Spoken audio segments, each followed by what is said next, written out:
வெக்கம் இல்லாம அதை சிரிக்கிற, நல்லதானே செய்ய வந்த, அதை இறங்கி நல்ல விதமா கொடுத்துருக்கலாம்ல. நீயே கார்ல இருந்து இறங்க கூட முன்னால முடியாதான், அப்படியே நீ கொடுப்பியா? அது ஜனங்களுங்க அவங்க என்ன பசியில இருந்தாங்களோ என்ன ஒரு நிலைமையில இருந்தாங்களோ யாருக்குமே தெரியாது. நீ கார்ல வந்து சொகுசா தான் கொடுப்ப அப்படின்னு நினைச்சனா அந்த மாதிரி வந்து தான தர்மம் நீ செய்யவே வேண்டாம்டா அப்படிங்கிற மாதிரி தான் நம்மளுக்கு சொல்ல தோணுச்சு. ஏன் அப்படின்னா இர்ஃபான் வியூ நம்மளுக்கு நல்லாவே தெரியும். அதுவும் இர்ஃபானுக்கு கான்ட்ரவர்சிக்கு பஞ்சமே இருக்காது.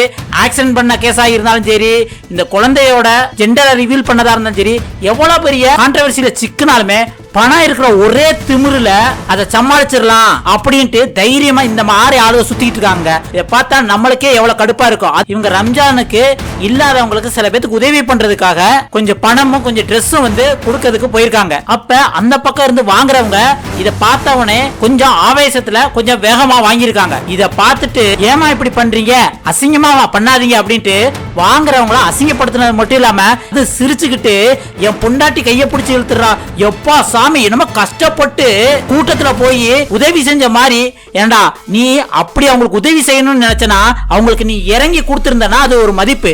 நீ காசு இருக்கு நான் ஃப்ரீயா தான் கொடுப்பேன், ஆனா அதை நீங்க மரியாதையா தான் வாங்கணும் அப்படின்ட்டு. ஆனா வாங்குறவங்க சாப்பாடோ ஏதோ கிடைச்சதுன்னா இன்னைக்கு நம்மளோட லைஃப் ஓட்டிக்கலாமே அப்படின்னு எத்தனை பேர் அலையிறாங்க. சில பேத்துக்கு வந்து வாய்ப்புகள் வந்து இப்படி அமைஞ்சிருக்கிறதுக்காக என்ன வேணாலும் பண்ணிக்கலாம், அது யாரும் கேட்க மாட்டாங்க.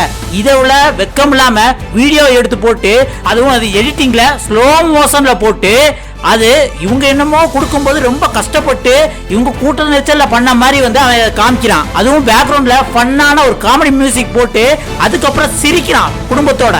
இதை பார்த்தா நம்மளுக்கு எரியத்தாங்க செய்யுது. அதை சிரிச்சு குடும்பத்தோட என்ஜாய் பண்றாங்க. அவங்க வீட்டுக்காரமாக்கு கையில ஒரு சின்ன கீரல் ஏற்பட்டுச்சான். ஏண்டா இந்த ஃப்ளட் வந்த சமயம் சரி, கொரோனா வந்த டயத்துலயும் சரி, எத்தனை பேர் வந்து தன்னோட உயிரை துச்சமா மதிக்காம எத்தனை பேத்துக்கு வந்து உதவி செஞ்சிருக்காங்க. அதெல்லாம் மறைமுகமா செஞ்சிருக்காங்கடா. உங்களை மாதிரி ஆளுக வியூஸுக்காகவும் பணம் இருக்கு திமிரில் இப்படி பண்ணா தான தர்மத்துக்குள்ள மரியாதையை கெடுத்துறீங்களா. அதைத்தான் விஜய் பார்வதியும் ஒரு வீடியோவே ரிலீஸ் பண்ணிட்டாங்க. இவர் பெரிய ஜமீன் பரம்பரை, அப்படியே வந்து காருக்குள்ள உட்காந்துக்கிட்டே தான் இல்லாத மக்களுக்கு வந்து சேவை பண்ணுவாரு. இப்போ ஒய்ஃபை வந்து அவ்வளோ ப்ரொடெக்ட் பண்றேன்னா முதல்ல இந்த மாதிரி சோஷியல் ஆக்டிவிட்டிக்கு கூட்டிட்டே வந்திருக்க கூடாது. இதுல பரம்பரையா பணக்காரங்க உதவி செய்யறவங்க வந்து யாருமே காமிச்சுக்க மாட்டாங்க. இந்த புது பணக்காரங்க இந்த கொரோனா காலத்துல யூடியூப் ஆரம்பிச்சு உனக்கு இதுல இவ்வளவு வருமானம் கிடைச்சவனே உனக்கு இவ்வளவு திமிரு இருக்குன்னா உன் திமிரு அடக்கிறதுக்கு மக்கள் செய்வாங்கடா. உனக்கு ரத்தன் டாட்டானா யாருன்னு தெரியுமாடா? கொரோனா காலத்துல அத்தனை பேத்துக்கு வந்து ஹெல்ப் பண்ணிருக்காரு. ஆனா இன்னைக்கு வர நான் இவ்வளவு ஹெல்ப் பண்ணிருக்கேன்னு எங்கேயுமே சொன்னது கிடையாது.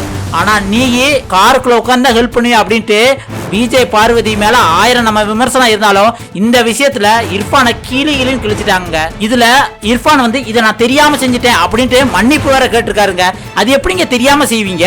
அப்படியே தெரியாம செஞ்சிருந்தாலும் ஒருத்தங்களை யாசகம் வாங்குறவங்கள இவ்வளவு அவமானப்படுத்தி இவ்வளவு நக்கல் பண்ணி உங்க ஃபேமிலியோட சிரிக்கிறத எப்படி ஒரு வீடியோல வந்து ஒரு பொது தளத்துல உங்களால போட முடிஞ்சது? இதுக்கு கடவுள் பேரை சொல்லி நான் தான தர்மன் பெருமை வேற. நீ இதை பத்தி நீங்க என்ன நினைக்கிறீங்க? இந்த மாதிரி ஆளுங்க வந்து இப்படி சரி செய்தானா இல்ல இவங்களுக்கு சரியான மக்கள் பாடம் போட்டணுமா அப்படின்னு உங்களுக்கு என்ன தோணுதுங்கிறத மறக்காம கமெண்ட்ல சொல்லுங்க.